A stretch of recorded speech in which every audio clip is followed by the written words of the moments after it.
నమస్కారం. ధర్మ సందేహాలు కార్యక్రమానికి సాదర స్వాగతం. ధర్మో రక్షతి రక్షితః. ధర్మాన్ని రక్షిస్తే ఆ ధర్మం మనల్ని రక్షిస్తుంది. మన భారతీయ సంస్కృతి సంప్రదాయాలు ఆచార వ్యవహారాలకి అనుగుణంగా ఒక్కో ప్రాంతం వాళ్ళు ఎన్నో రకాల ధర్మాల్ని ఆచరిస్తూ ఉంటారు. చాలా సందర్భాల్లో ఇది చేయవచ్చో చేయకూడదో, చేస్తే ఏమవుతుందో, చెయ్యకపోతే ఎలాంటి పరిణామాలు సంభవిస్తాయన్న సందేహాలు చాలామందిని కలవరపెడుతూ ఉంటాయి. అటువంటి వారి ధర్మ సందేహాలకు చక్కటి శాస్త్రీయ సమాధానాలు అందించడానికి మన ముందున్నారు ఆర్ష విద్యా తపస్వి, ఆది శంకరాచార్య భక్త సమాజ వ్యవస్థాపకులు, శంకరాచార్య అష్టోత్తర శతనామాది, దక్షిణాంనాయ శ్రీ శృంగేరి పీఠ మహాసంస్థాన ఉభయ తెలుగు రాష్ట్రాల రాజ్య సంచాలకులు పసర్లపాటి శ్రీనివాస బంగారే శర్మ గారు. వారితో మాట్లాడి మరిన్ని విషయాలు వారి మాటలో తెలుసుకుందాం. ఈనాటి కార్యక్రమాన్ని ప్రారంభిద్దాం. నమస్కారం అండి. నమస్కారం. మొదటి ఉత్తరం చూద్దామండి. ఇల్లందు నుంచి కాశీనాథం రాస్తున్నారు. ఆలయాల్లో ధ్వజస్తంభాన్ని ఎందుకు ప్రతిష్ఠిస్తారు తెలియజేయగలరు అంటూ రాస్తున్నారు. అసలు ఆలయము అనేది మొత్తం ఒక శరీరం కింద తీసుకుంటారు. శరీరంలో ఒక్కొక్క భాగాన్ని ఒక్కొక్క ప్రదేశంగా చూపిస్తారు. ఇది శరీరంలో ఒక భాగము ఆలయము అనే దాంట్లో. ఇందులో కూడా విశేషం ఏమిటి అంటే ఈ ధ్వజము అనేది చాలా ఎత్తుగా ఉంటుంది. బయట నుంచి చూసేటటువంటి వాళ్ళకి ఇది శివాలయమా, లేకపోతే విష్ణువాలయానికి వెళ్తున్నానా, లేదు హనుమదాలయానికి వెళ్తున్నానా, లేదు అమ్మవారి ఆలయానికి వెళ్తున్నానా అనేది చాలా దూరము నుంచే ఆ ధ్వజాన్ని చూసి వాళ్ళు చెప్పగలుగుతారు. ఆ తర్వాత పెద్ద సంకేతం ఏమిటి అంటే మనం ఏదైనా సరే ఒక రాజ్యంలో ఇది నా రాజ్యము అని చెప్పడానికి ఒక చిహ్నము, పతాకము, ఒక జెండా ఉంటుంది. అలా మొత్తము క్షేత్రాన్ని విజయకేతనంగా చూపించేటటువంటిది ఏదైనా ఉంటే అది ధ్వజములో ఉంటుందన్నమాట. అందుకనే మనకి ఈ బ్రహ్మోత్సవాలు కానీ ఇవి జరిగినప్పుడు ధ్వజారోహణము అనేటటువంటిది చేస్తారు. ఈ ధ్వజాన్ని పైకి తీసుకొని వెళ్ళి అక్కడ వేస్తారన్నమాట. ఈ ధ్వజారోహణము అనేటటువంటిది అంత ప్రధానమైనటువంటిది. కాబట్టి ఈ శరీరములో ఒక అంగం కింద గుర్తు. ఏ గుళ్ళో అయితే ధ్వజస్తంభము ఉండదో ఆ ధ్వజస్తంభానికి ఒకవేళ ఏదైనా విచ్ఛిన్నము కనుక జరిగిందనుకోండి, అది చాలా ప్రమాద సూచిక ఆ గ్రామానికి ధ్వజస్తంభం లేకుండా గుడి ఉండడము అనేది మంచిది కాదు. కాబట్టి ఖచ్చితంగా ధ్వజస్తంభము అనేది ఉండాలి. ఈ ఏ దేవతో మనకు గుర్తుపట్టడానికి ఉండాలి. ప్రదక్షిణం చేసేటప్పుడు కూడా ధ్వజస్తంభాన్ని కూడా లెక్కలో వేసుకొనే ప్రదక్షిణం చేయాలి, కానీ ధ్వజస్తంభాన్ని వదిలి ఎట్టి పరిస్థితుల్లోనూ ప్రదక్షిణం చేయడానికి కూడా పనికిరాదు. కాబట్టి ధ్వజస్తంభముతోటే మొత్తము ప్రదక్షిణ పథమంతా కూడా చేయాల్సినటువంటి అవసరం ఉంది. ఈ ధ్వజస్తంభము సమస్తమైనటువంటి శక్తులకి, మీరు కార్తీక మాసం అట్లా వచ్చిందనుకోండి, ఆకాశ దీపాలు అనేవి కూడా ధ్వజస్తంభాన్నే లెక్క తీసుకొని పైనకి ఆకాశ దీపాలు కడతారు. అంటే ఈ పరంజ్యోతి యొక్క పతాక స్థాయి ప్రకాశాన్ని అక్కడి నుంచి చూపించడం జరుగుతుంది. లేదు పొరపాటున ఎవరైనా గుళ్ళోకి రాలేరు, మేము ఇప్పుడు గుళ్ళోకి వెళ్ళలేకపోతున్నామే అనేటటువంటి వాళ్ళు, అతి వేగంగా వేరే చోటికి వెళ్ళాల్సినటువంటి వాళ్ళు ధ్వజాన్ని ఒక్కసారి చూసి ఆ ధ్వజానికి కనుక నమస్కారం చేసుకుంటే గుళ్ళోకి వెళ్తే ఏ ఫలితం వస్తుందో ఆ ఫలితమే ధ్వజస్తంభాన్ని దర్శించుకొని నమస్కారం చేసినటువంటి వాడికి కూడా వస్తుంది. కాబట్టి ధ్వజస్తంభము అనేటటువంటిది చాలా విశేషమైనటువంటిది. ఇన్ని రకాలైనటువంటి సంకేతాలకి గుర్తు, శరీరములో ఒక అంగము లాంటిది. కాబట్టి ఎట్టి పరిస్థితుల్లో ధ్వజస్తంభము అనేటటువంటిది గుళ్ళో ప్రతిష్ఠ చేయాలి. కొంచెం విచ్ఛిన్నమైన, కొంచెం తేడా వచ్చినా వెంటనే మళ్ళీ పునః ధ్వజాన్ని తీసుకొని వచ్చి ప్రతిష్ఠ చేయాలి. ఆ ధ్వజం కూడా ఒకటే అయినటువంటి చెక్కో లేకపోతే రాయో అలాంటిది పెట్టడము అనేది చాలా విశేషము. ఇది చాలా ప్రధానమైనటువంటి అంగము కాబట్టి దీన్ని మనం జాగ్రత్తగా ప్రతిష్ఠించుకోవాలి. మరి హనుమంతుని ఆలయాలకి ధ్వజస్తంభం ఉండేది కదండి, మరి హనుమంతుడి దగ్గరికి వచ్చేటప్పటికి ధ్వజస్తంభం ఉన్నటువంటి హనుమదాలయాలు కూడా ఉన్నాయమ్మా. లేవు అనేది ఏం లేదు, ఉష్ట్రాన్ని పైన పెట్టి చేస్తారు. ఒకవేళ హనుమంతుడి దగ్గర లేకపోవడానికి ముఖ్య కారణం ఏమిటి అంటే ఆయనే ధ్వజం మీద గుర్తుగా ఉంటాడు. జెండాపై కపిరాజు, ఆయన అర్జునుడు యుద్ధం చేసేటప్పుడు ధ్వజం ఆయనే అయి ఉన్నాడు. ఆయనే ధ్వజం కాబట్టి ఆయనకి ఇంకొక ధ్వజం ఉండాల్సిన అవసరం ప్రత్యేకంగా లేదు. అందుకని ఆయనకి ధ్వజస్తంభము అనేటటువంటిది లేదు. మరి ఉత్తరం చూద్దామండి. ఒంగోలు నుంచి శర్మ రాస్తున్నారు. గోత్రం తెలియని వారు ఏ గోత్రంతో పూజాధికాలు చేయాలి తెలియచేయగలరు అంటూ రాస్తున్నారు. ఈ ఋషులందరినీ చెప్పుకుండేటప్పుడు కూడా, సప్త ఋషుల్ని చెప్పేటప్పుడు కశ్యపోత్రి భరద్వాజో విశ్వామిత్రో దగౌతమ వశిష్ఠోజమదగ్నిశ్చ ఇది సప్త ఋషయాన్, ఈ 7గురిని సప్త ఋషులుగా చెప్తారు. ఈ సంతానమంతా ఎక్కడి నుంచి వచ్చింది? ఈ ఉపనీతులైనటువంటి వాళ్ళకి ఎవరికైనా సరే ఒకవేళ గోత్రం తెలియకపోతే అందరికీ మూలమైనటువంటి ప్రజాపతి ఎవరు? కశ్యప ప్రజాపతి. మనం కశ్యప పశ్యకో భవతి, పశ్యక కశ్యపో భవతి అని చెప్పుకుంటూ ఉంటాం. కశ్యప పశ్యక అటు ఇటు మార్చుకుంటాం. అలాంటి ఆ కశ్యపనుడి దగ్గర నుంచి మనమందరము కూడా ఉద్భవించాం కాబట్టి ప్రజాపతి నుంచి ఆ కశ్యపుడే మొత్తము ప్రజలందరికీ ఆధారం కాబట్టి కశ్యపుడి యొక్క నామధేయాన్ని ఉపవీతులు ఖచ్చితంగా తీసుకొని కాశ్యపస గోత్రంగా చెప్పుకోవాలి. ఇక మిగతా వాళ్ళు ఎవరైతే ఈ కశ్యప ప్రజాపతిని ఉపవీతులు తీసుకోరో వాళ్ళు పరమేశ్వర గోత్రము. ఎందుకు? పరమేశ్వరుడే మూలం ఆ కశ్యపుడికి కూడా. కశ్యపుడు ఎక్కడి నుంచి వచ్చాడు? పరమేశ్వరుడి యొక్క అనుగ్రహం వల్లే కదా. కాబట్టి వాళ్ళందరూ తెలియనటువంటి వాళ్ళు పరమేశ్వర గోత్రము అని చెప్పుకోవాలి. ఈ రెండు తెలిసినటువంటి వాళ్ళు మాత్రం వీళ్ళే మూలం కదా, ఇంకా నా గోత్రం ఎందుకు, అది చెప్పచ్చు అని చెప్పడానికి వీల్లేదు. వాళ్ళు శ్రీవత్సస్ అయితే శ్రీవత్సస్ చెప్పాలి, లేదు పునగశిల వాళ్ళు అయితే పునగశిల చెప్పాలి. ఎలాంటి గోత్రం వాళ్ళు ఆ గోత్రాన్ని ఖచ్చితంగా చెప్పుకొని తీరాల్సిందే. తెలియనటువంటి వాళ్ళు మాత్రం ఉపవీతుల్లో ఖచ్చితంగా కాశ్యపస గోత్రం అని చెప్పుకోవాలి. కానటువంటి వాళ్ళు మూలమైనటువంటి పరమేశ్వర గోత్రము అని చెప్పుకోవాలి. ఇది మనకి గోత్రాలు చెప్పుకునే విధానం అమ్మ. మరి ఉత్తరం చూద్దామండి. తప్పకుండా. ఈమెయిల్ ద్వారా భరత్ రాస్తున్నారు, దీపారాధనకు ఆముదం నూనె ఉపయోగించవచ్చునా తెలియచేయగలరు అంటూ రాస్తున్నారు. సాధారణంగా మనము ఆవు నెయ్యితోటి లేదు ఇతరమైనటువంటి నువ్వుల నూనె వీటన్నిటితోటి కూడా దీపారాధన చేస్తాం.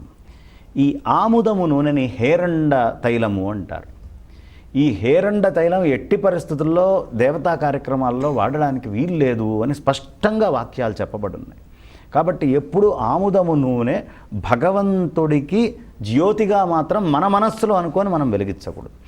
ఈ జ్యోతి ఎప్పుడు వెలిగిస్తారు ఆముదం నూనెతోటి అంటే ఇంట్లో ఎవరైనా పెద్దవాళ్ళు గతించినప్పుడు అక్కడ మాత్రం ఆముదము నూనె వేసి ఒక ఒత్తితోటి వెలిగించి అక్కడ పెట్టడము అనేది సంప్రదాయం తప్ప ఆముదము నూనెతోటి ఇంకా ఎక్కడా కూడా హేరండ తైలాన్ని పరిపూర్ణముగా నిషేధవాక్యము. ఇంతకు ముందు నుంచి మనం చేసుకున్నటువంటి పుణ్యం ఏదైతే ఉందో అది ఆముదము దీపముతో ఆముదము నూనెతోటి గనక దీపము వెలిగిస్తే ఆ పుణ్యం అంతా కూడా ఈ ఒక్క దీపము హరించి మొత్తం తీసుకొని వెళ్ళిపోతుంది.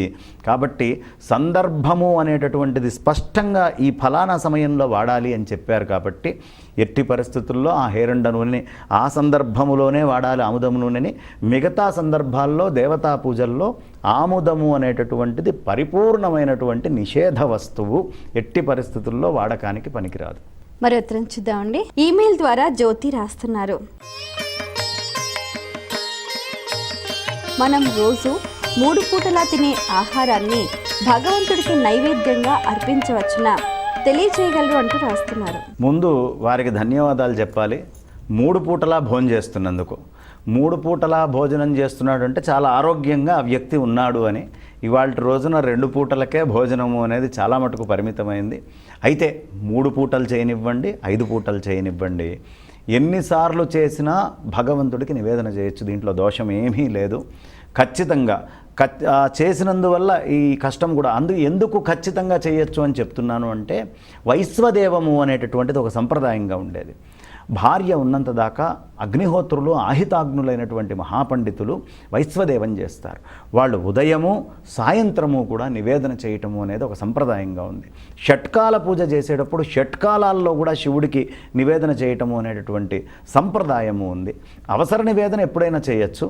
కానీ ఈ నివేదన అనేటటువంటిది మనం భగవంతుడికి నిజంగా అంత నిష్ఠ ఉండి అంత శ్రద్ధ ఉంది 3 పూటలా చక్కగా మడిగట్టుకొని భగవంతుడికి షోడశోపచార పూజలు చేసి నేను ఖచ్చితంగా మహానివేదన స్వామివారికి చెయ్యగలను అనేటటువంటి సంపూర్ణమైనటువంటి మనస్సు ఉండి ఆయన మీద అంత ప్రేమ, ఆర్తి, తపన, తృష్ణ, భగవంతుడే సర్వస్వము అని జీవించేటట్టయితే మిగతా ఏ పనులు లేకపోతే ఇంతకంటే ఉత్తమమైనటువంటి పని ఇంకొకటి లేదు. ఖచ్చితముగా 3 పూటలా భగవంతుడికి నివేదన చేసి భోజనం చేయొచ్చు. ఇందులో ఎలాంటి దోషము లేదు. ఖచ్చితంగా చేసుకోవచ్చు. కిర్లంపొడి నుంచి మోహన్ రాస్తున్నారు, కార్యార్థమై బయటకు వెళుతున్నప్పుడు విజయం చేకూరాలంటే ఏం చేయాలి తెలియచేయగలరు అంటూ రాస్తున్నారు. మనము కొన్ని శ్లోకాలు చదువుకొని బయటికి వెళ్తూ ఉండాలి. మనం ఎప్పుడైనా బయటికి వెళ్ళేటటువంటి వాడికి ఏం చెప్తాం? క్షేమంగా వెళ్ళు, లాభంగా తిరిగిరా, అంటే చక్కగా ఆరోగ్యంగా వెళ్ళాలి. అలా వెళ్ళి అక్కడ పని పూర్తి చేసుకొని విజయముతోటి లాభముతోటి తిరిగి వచ్చినప్పుడు కదా వెళ్ళినటువంటి పని సక్రమంగా అయినట్టు. కాబట్టి ఈ వెళ్ళేటప్పుడు మనకి చక్కటి శ్లోకాలు ఉన్నాయి. ఎత్ర యోగీశ్వర కృష్ణో ఎత్ర పార్థో ధనుర్ధర తత్ర శ్రీర్విజయో భూతిర్ ధ్రువానీతిర్ మతిర్మమ. చక్కగా ఎక్కడ యోగీశ్వరుడైనటువంటి కృష్ణుడు, ధనుర్ధరుడైనటువంటి పార్థుడు ఉంటాడో ఆ ఇద్దరిని ఒక్కసారి మనం మనస్సులో ఇలా దాన్ని నమస్కారం చేసుకొని తలుచుకుంటామో అక్కడ సంశయము లేకుండా విజయం ఉండి తీరుతుంది. కాబట్టి వెళ్ళేటటువంటి పని విజయము అనేటటువంటిది ఖచ్చితంగా చేకూరుతుంది ఈ ఇద్దరిని తలుచుకుంటే. అయితే ఇంకొక అద్భుతమైనటువంటి శ్లోకం ముదిగొండ వెంకటరామశాస్త్రి గారని వారు చెప్తూ ఉండేవారు. ఖచ్చితముగా ఈ శ్లోకము చెప్పుకోండి, ఈ శ్లోకం చెప్పుకోకుండా బయటికి వెళ్ళొద్దు. ఆ శ్లోకం ఏమిటి అంటే అగ్రత పృష్ఠతశ్చైవ పార్శ్వతశ్చ మహాబలౌ ఆకర్ణపూర్ణ ధన్వానౌ రక్షయతాం రామలక్ష్మణౌ. ఇది ఎంత అద్భుతమైనటువంటిది అంటే, అమ్మ తండ్రి నాకు అగ్రత పైన కింద పక్కల అన్ని వైపుల అగ్రత పృష్ఠతశ్చైవ పార్శ్వతశ్చ మహాబలౌ సామాన్యుల మహాబలవంతులు. ఎవరు వాళ్ళు? ఉత్త బలవంతులేనా అంటే కాదు, ఆకర్ణపూర్ణ ధన్వానవు. లోపల నుంచి ధనస్సును తీసి దాన్ని ఎక్కుపెట్టి చెవు దాకా లాగి పెట్టారట. ఆకర్ణపూర్ణ ధన్వానవు రక్షయతాం రామలక్ష్మణవు. ఆ పూర్తిగా ధనస్సు పెట్టుకొని సిద్ధంగా ఉన్నాడు. ఏదో రాముడు కోదండం పట్టుకొని ఉన్న రాముడో, లేకపోతే సీతా అమ్మవారితో చక్కగా పట్టాభిషేకంలో కూర్చున్నటువంటి రాముడో, లేదు సీతా అమ్మవారు తొడ మీద పడుకున్నప్పుడు అయోధ్యకాండలో రాముడో కాదట. ఎలాంటి రామలక్ష్మణులు? యజ్ఞాన్ని కాపాడడానికి ధనస్సుని ఆకర్ణపూర్ణ ధన్వానం ఇలా పెట్టుకొని ఆ యజ్ఞాన్ని సంరక్షించడానికి సంసిద్ధంగా అస్త్రశస్త్రాలతో ఉన్నటువంటి రామచంద్రమూర్తి ఎవరైతే ఉన్నారో, లక్ష్మణ ప్రభు ఎవరైతే ఉన్నారో వాళ్ళిరువురు నేను వెళ్ళేటటువంటి కార్యక్రమంలో నన్ను సంపూర్ణంగా రక్షించుగాక అని చెప్పి ఈ శ్లోకాలు ఏవైతే ఉన్నాయో, ఇలా కొన్ని శ్లోకాలు ప్రయాణానికి వెళ్ళే ముందు ఉంటాయి. ఇలాంటి శ్లోకాలని ఖచ్చితంగా చెప్పుకొని ఆ చక్కగా ఆ అమ్మవారికి నమస్కారం చేసుకొని, స్వామివారికి నమస్కారం చేసుకొని, సర్వస్తరతు దుర్గాణి సర్వే భద్రాణి పశ్చాత్ మాకశ్చి దుఃఖమాప్నోతు అని చెప్పి మొత్తము దుఃఖాలు బాధలు ఏవీ లేకుండా నన్ను పరిపూర్ణంగా దుర్గే దుర్గతి నాశిని అని ఆ దుర్గా అమ్మవారిని తలుచుకొని, రామచంద్రమూర్తిని తలుచుకొని, పార్థుణ్ణి కృష్ణుణ్ణి తలుచుకొని ఎవరు ప్రయాణం అవుతారో అలాంటి వాళ్ళకి ఎప్పుడూ విజయమే, అపజయము అనేటటువంటిది వాళ్ళు చూడరు. కాబట్టి ఈ శ్లోకాలని మాత్రం కొంచెం కంఠోపాఠం మనం చేయటం, మన పిల్లలతోటి చేయించి వాళ్ళు కూడా ఈ శ్లోకాలని చెప్పేట్టు గనక తయారు చేస్తే భారతావనిలో ప్రతి వాళ్ళు ఇది చెప్తే అపజయం అనేది మనం చూడమేనాడు. మరి ఉత్తరం చూద్దామండి. ఈమెయిల్ ద్వారా పద్మ రాస్తున్నారు. దేవతార్చనలో యజ్ఞ యాగాది క్రతువుల్లో ఏ వేళ్లను ఉపయోగించాలి తెలియచేయగలరు అంటూ రాస్తున్నారు. ఈ అనామిక అనేటటువంటిది, మధ్యమ అనేటటువంటిది, అంగుష్టము, ఈ మూడిటిని కలిపి ఈ ముద్రతోటి ఇలా వేయటం కాదు, ఇలా తిప్పి ఇలా వేస్తూ ఉండాలి. ఏది పూలు కానీ లేదు మనం ఏవైనా వేసారు. ఇది మనం శృంగేరి జగద్గురువులు స్వామివారికి నిత్యం పూజ చేస్తారు. చంద్రమౌళీశ్వర పూజను మిగతా పీఠములో ఆరాధన చేసేటప్పుడు వారు ఇలా తీసుకొని ఈ పూలతోటి అలా వేయటం కానీ ఇలా వేయటం కానీ అది చూస్తూ ఉంటే అసలు మైమర్చిపోతాం. ఆ పూలు వారు వేసేటప్పుడు కూడా మనం గమనిస్తే ఎక్కడ ఏ దేవతకి వారు పూలు వేయాలనుకున్నారో ఖచ్చితంగా ఆ పూలు అలా వెళ్ళి అక్కడ కూర్చుంటాయి పీఠం లోపల. ఇది చాలా అరుదుగా చూసేటటువంటిది. మనం గనక శృంగేరి వెళ్తే కేవలం ఆ పూలు వేసేది చూస్తూ రాత్రంతా గడిపేసేయచ్చు. అంత వైభవంగా స్వామివారి అర్చన ఉంటుంది. ఆ పూలు వేసేటప్పుడు ఎంతో శ్రద్ధతోటి వేస్తారు. ఈ పూలు ఈ 3 వేళ్లనే వాడాలి. ఎందుకు ఈ 3 వేళ్లనే వాడాలి అంటే ఇది పరమాత్మకి గుర్తు, ఇది జీవుడికి గుర్తు. అందుకనే మనం శంకర భగవత్పాదాచార్యుల వారిని కానీ లలితాదేవిని కానీ ఇతరులను ఎవరైనా చూసినా ఇలా చిన్ముద్ర వేస్తారు. దక్షిణామూర్తిని కానీ ఏం చెప్తున్నారు వాళ్ళు అంటే, నా హృదయము లోపల జీవ బ్రహ్మాత్మ్యైక యోగములో ఉన్నాను అంటే ఈ వేలు రెండు పెట్టి జీవుణ్ణి బ్రహ్మని ఒకటి చేసి పూర్ణస్థితిలో ఉన్నాను అని మనకి చూపించటం. అందుకనే చిన్ముద్రం ఆనందమూర్తిం, ఆయన ఎలా ఉన్నాడయ్యా దక్షిణామూర్తి అంటే వృద్ధా శిష్య గురోర్యువ గురోస్తు మౌన వ్యాఖ్యానం శిష్యాస్తు చిన్న సంశయ. ఆయన మౌనంగా ఉన్నాడట.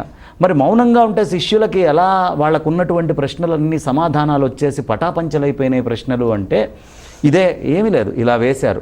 ఇది బ్రహ్మము వాడికి అర్థమైంది, ఇది జీవుడు అర్థమైంది, ఇది జీవ బ్రహ్మాత్మేకము, నీలో ఉన్న త్రిగుణాలని పక్కన పెట్టు, సత్వ రజస్ తమో గుణాలు మూడింటిని ఇలా పెట్టి చక్కగా కార్యక్రమాన్ని చేస్తారు. ఇక్కడ జీవుణ్ణి పక్కకు పెట్టి నేను చేస్తున్నాను అనేటటువంటి అహంకారం ఏదైతే ఉందో ఆ అహాన్ని పక్కన పెట్టి ఈ 3 వేళ్ళు తీసుకొని మనకి రజోగుణము తమో గుణము తీసుకొని సత్వాన్ని జీవుణ్ణి ఓ దగ్గర ఉంచి బ్రహ్మాంలోకి ఈ 2 గుణాలని లీనం చేసి, అంటే బ్రహ్మార్పణ దృష్టితోటి బ్రహ్మ పూర్ణమద పూర్ణమిదం పూర్ణాత్ పూర్ణముదచ్యతే పూర్ణస్య పూర్ణమాదాయ పూర్ణమేవావశిష్యతే. ఇక్కడ మనం కర్మాచరణ చేస్తున్నాము. నకర్మణా నఃప్రజయ అనేటటువంటి వాళ్ళు ఈ ముద్ర వేస్తారు, కర్మాచరణ చేసేటటువంటి వాళ్ళు ఈ ముద్ర వేస్తారు. కాబట్టి కర్మాచరణం చేస్తున్నారు కాబట్టి కర్మకి జీవుణ్ణి పక్కన పెట్టి నేను కాదు కాయేన వాచా మనసేంద్రియైర్వా బుద్ధ్యాత్మనావా ప్రకృతే స్వభావాత్ కరోమి యద్యత్ సకలం పరస్మై నారాయణాయేతి సమర్పయామి. తత్సత్ పరమేశ్వరార్పణమస్తు, తత్సత్ బ్రహ్మార్పణమస్తు అని చెప్తాం కదా, అదే ఇది. ఈ జీవుణ్ణి పక్కన పెట్టి వేసేటటువంటి ప్రతిదీ జీవభ్రాంతి లేకుండా కేవలం చేస్తున్నాం. అందుకనే మీరు చేసేటప్పుడు శృక్సురువాలతోటి అగ్నిహోత్రంలో ఆజ్యం వేసేవాళ్ళని చూస్తే శృక్సురువాలు తీసుకొని వాళ్ళు ఆజ్యాన్ని ఇలా వేస్తూ ఉంటారు స్వాహాకారాలు చెప్పినప్పుడల్లా. కుంకుమతోటి అర్చన చేసేటప్పుడు కూడా ఇంతే చక్కగా, అంటే ఇలా చేస్తూ ఉంటారు. ఇలా కూడా చేయొచ్చు, ఇలా కూడా చేయొచ్చు. కుంకుమతోటి అర్చన చేసేటప్పుడు కూడా ఇలా, ఈ 2 ముద్రలు దోషం లేదు. కాబట్టి ఇది చాలా ప్రధానమైనటువంటిది. చక్కగా ఆ అమ్మవారికి అలా చేయటం వల్ల కుంకుమ పూజ యొక్క సంపూర్ణ ఫలం వస్తుంది. మిగతా దేవతలకి పూలు ఇలా వేయటం వల్ల సంపూర్ణ ఫలం వస్తుంది. యతీశ్వరులు పూజ చేసేటప్పుడు మాత్రం ఆ యతీశ్వరులు చేసేటటువంటి పూజా విధానం, వాళ్ళు పూలు పెట్టేటటువంటి విధానం చూస్తే కూడా మనకు అంత పుణ్యము వస్తుంది. కాబట్టి స్వామివారిని ఈ 3 వేళ్లతోటే అర్చించాలి. ఈ కార్యక్రమం నిజంగా భక్తి టీవీ అనేటటువంటిది చేయటం నాకు చాలా సంతృప్తినిస్తుంది. దీనికి కారణం ఏమిటి అంటే ధర్మము అనేటటువంటిది ఖచ్చితంగా ప్రతి వాళ్ళకి తెలియాలి. ఈ ధర్మము అనేటటువంటిది ఆచరిస్తే ఏమవుతుంది, ఆచరించకపోతే ఏమవుతుంది. ఇప్పుడు మీరు తీసుకున్నటువంటి ఈ సూత్రాలన్నిటికీ మూలము ధర్మమే కదా, ధర్మ ప్రాతిపదికనే కదా మనం ధర్మ సందేహాలు చేస్తోంది. రామచంద్రమూర్తి అడవులకు వెళ్ళేటప్పుడు కౌసల్యాదేవి దగ్గరికి వెళ్ళారు. వెళ్తే కౌసల్యాదేవి అంది, నాయనా నువ్వు నియమము తప్పకుండా నిత్య నిరంతరము ధర్మపాలనని చేస్తున్నావు కాబట్టి, ధర్మాన్నే ఆశ్రయించి ఉన్నావు కాబట్టి ఆ ధర్మమే నీకు రక్ష, ఆ ధర్మము నిన్ను రక్షిస్తుంది. ధర్మో రక్షతి రక్షితః. కాబట్టి నువ్వు ధర్మాన్ని నియమం తప్పకుండా ఆచరిస్తే ఆ ధర్మం నిన్ను రక్షిస్తుంది అని, ఆ ధర్మాన్ని నిజంగా భక్తి టీవీ జనాలందరి దగ్గరికి కూడా తీసుకొని వెళ్ళటం చాలా ముదావహము, చాలా గొప్ప విషయము. ఇది అందరూ కూడా చక్కగా శ్రద్ధగా విని ఆచరించి పరమాత్మకి సన్నిహితులు కావాలి అని మనస శిరస ఆ పరమాత్మని నేను ప్రార్థిస్తూ ఉన్నాను. చాలా సంతోషం అండి. మీ అమూల్యమైన సమయాన్ని కేటాయించి మా ప్రేక్షకుల ధర్మ సందేహాలకు శాస్త్రీయ సమాధానాలు అందించినందుకు ధన్యవాదాలు. ధన్యవాదాలమ్మా. వీక్షించారు కదండి, ఇది ఇవాళ మన ధర్మ సందేహాలు కార్యక్రమం. మీకు కూడా ఇంకా ఏవైనా ఆధ్యాత్మిక ధర్మ సందేహాలు కలిగితే మా ఈ కార్యక్రమానికి మీ సందేహాల్ని క్లుప్తంగా సూటిగా స్పష్టంగా పోస్ట్ కార్డుపై లేదా ఈమెయిల్ ద్వారా రాసి పంపించండి. మా చిరునామా ధర్మ సందేహాలు, కేర్ ఆఫ్ భక్తి TV, road number 92, Jubilee hills, Hyderabad 5,96,000. మా ఈమెయిల్ ఐడి bhaktihvd@gmail.com. మరో కార్యక్రమంలో మళ్ళీ కలుసుకుందాం. అంతవరకు సెలవు. నమస్కారం.